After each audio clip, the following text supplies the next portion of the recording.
salve, meus irmãos.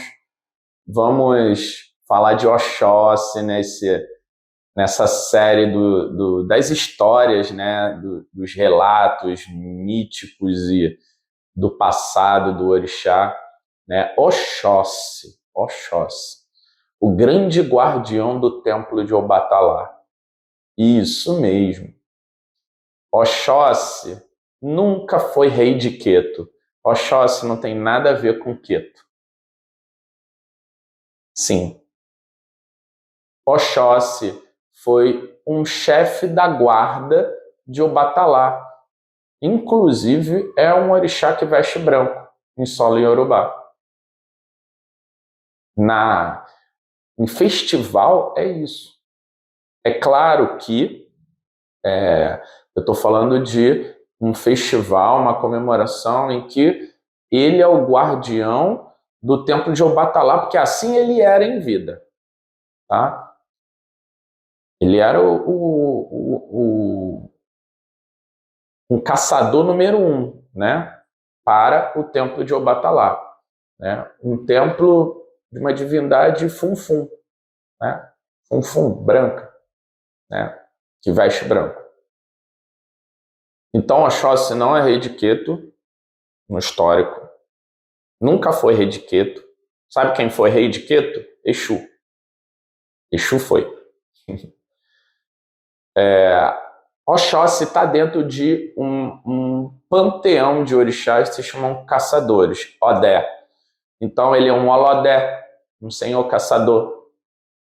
Então, Oxóssi vem da mesma energia de Ogum, Logunedé, vem da mesma energia que Obaluaê. Pasmem, quando eu chegar em Obaluaê, vocês vão ficar de cara.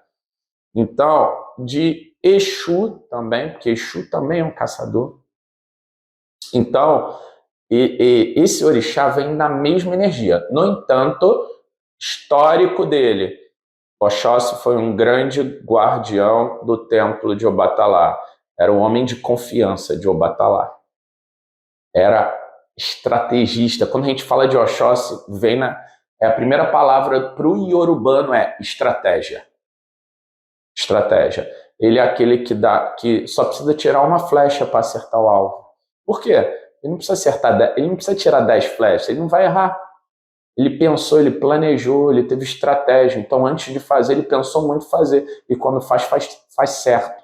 Então, esse é o histórico de Oxóssi. As cores de Oxóssi que são usadas, além do branco em festivais, é o vermelho. Vermelho muito, né? Preto, pasmem, um azul muito escuro, né? Tudo isso é cor de Oxóssi lá, não tem verde. Não tem verde de Oxóssi lá na Nigéria, né? Pelo menos nunca vi. Né? E o culto de Oxóssi é muito pequenininho, é restrito. O maior momento de Oxóssi em solo iorubá é quando o Oni de Ile-Ifé, uma vez ao ano, sai e vai prestigiar Oxóssi, que tem uma cabeça, uma estrutura, uma estátua, só a cabeça, porque fala que quando Oxóssi se divinizou, ele entrou pelo solo e ficou só a cabeça de fora. Então, essa é a história. O Oni de Ile-Ifé, que é o Obatalá sai para reverenciar Oxóssi.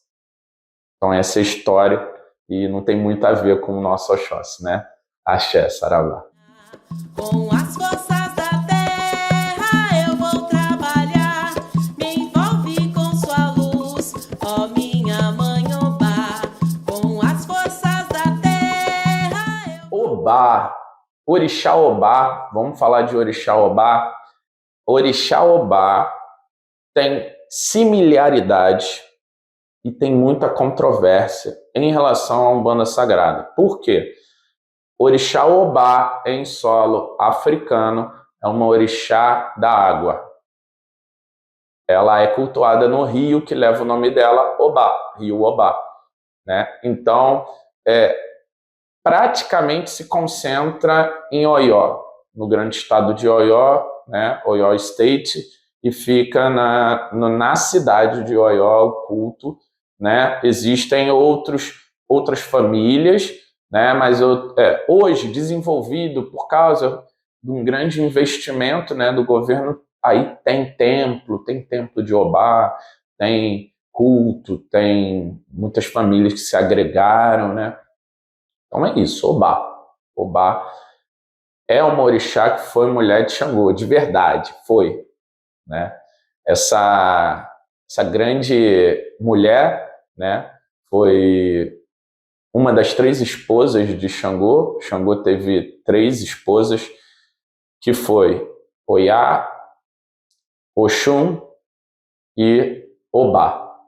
Obá, antes que me perguntem sobre o lance de cortar a orelha, isso não é um relato histórico. Obá nunca cortou a orelha de Obá sempre ficou na cabeça dela, ela nunca arrancou, né? O que há é que, sim, imagina essas 3 grandes mulheres convivendo junto.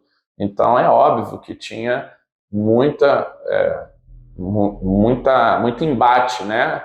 Eram 3 grandes oris, né? 3 grandes cabeças e 3 grandes rainhas. Então é claro que Obá era muito determinada, muito aguerrida, né? Hoje existem famílias que estão se dedicando muito no culto de Obá para expandir. É um culto pequeno, o culto de Obá é muito pequeno. Até para sair alguma informação de Obá no Eridum Ogum, precisa ralar muito. Normalmente sai no Odu Ossá, né? Consegue ver no Odu Oxé, né? No Odu Ossá. Vai depender muito, né, do sacerdote, se tem uma profundidade no Eridum Ogum, muito estudo e experiência. Então, Obá não é uma orixá que pouco se apresenta no oráculo e tem um culto muito restrito. Hoje, existem poucos no Brasil que são iniciados para Obá. Diferente da Umbanda, que Obá tem muitos filhos. Sim, tem muitos filhos. É só se abrir para isso, né? Acaba que Inhaçã se torna uma mãe adotiva, porque a característica de Obá é muito próxima de Inhaçã, né? De uma mulher aguerrida, de força, né? De foco, de ir em busca dos seus objetivos. Essa é a energia de Obá. Se você precisa da energia de Obá, é para fazer você ter foco, concentração no teu objetivo e vencer na vida. Normalmente as mulheres de Obá elas têm um sucesso profissional muito grande, né? Então Obá fala também do poder feminino, né? Do poder feminino, é cultuado no Rio, Obá, tá? E é uma orixá que tem muito a ver com a água, em Solo em Yorubá. Então estamos falando aqui do histórico dela. Viu como muda? Muda bastante, às vezes, o nosso culto. Por isso que eu falo, Umbanda é Umbanda, culto tradicional é culto tradicional, Candomblé é Candomblé. Então a gente tem que respeitar a visão de cada culto. Mas fica esse histórico aí para vocês. Axé.